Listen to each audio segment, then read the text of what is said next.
పులివెందుల రైతులను ఆదుకోవాలి.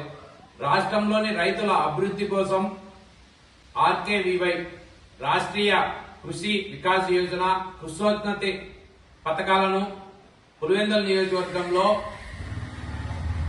అమలు చేయాలి. ఈ రెండు కేంద్ర ప్రాయోజిత పథకాలు రాష్ట్రంలోని రైతుల కోసం కేంద్ర ప్రభుత్వం నిర్మించబడిన పథకాలు ఇవి. ఈ పథకాల కింద సాంకేతిక, మార్కెటింగ్, వ్యవసాయ పరికరాల యంత్రాంగానికి నిల్వ గోదాముల కొరకు రాష్ట్ర ప్రభుత్వం ప్రత్యేక దృష్టి కేంద్రీకరించాలి అని కాంగ్రెస్ పార్టీ తరఫున మేము డిమాండ్ చేస్తున్నాం.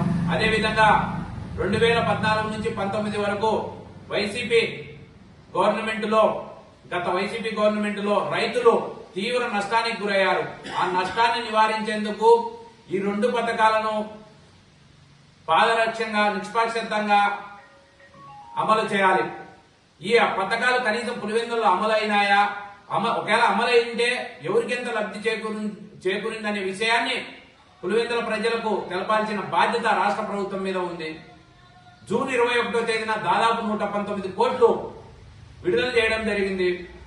ఆ 119 కోట్లలో మా పులివెందుల నియోజకవర్గ ప్రాంతానికి ఏ వరకు అభివృద్ధి చేకూరింది, లబ్ధి చేకూరింది అనేది రాష్ట్ర ప్రభుత్వం తెలపాల్సిన ఆవశ్యకత ఎంతైందని కాంగ్రెస్ పార్టీ తరఫున డిమాండ్ చేస్తున్నాం.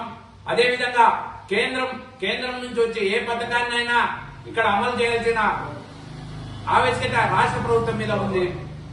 ఏ ప్రభుత్వం అయితే రైతులను ఆదుకుంటుందో అది నిజమైన ప్రజా సంక్షేమ పరిపాలన, ప్రజా సంక్షేమ ప్రభుత్వం అని ఈ దేశం నమ్ముతుంది.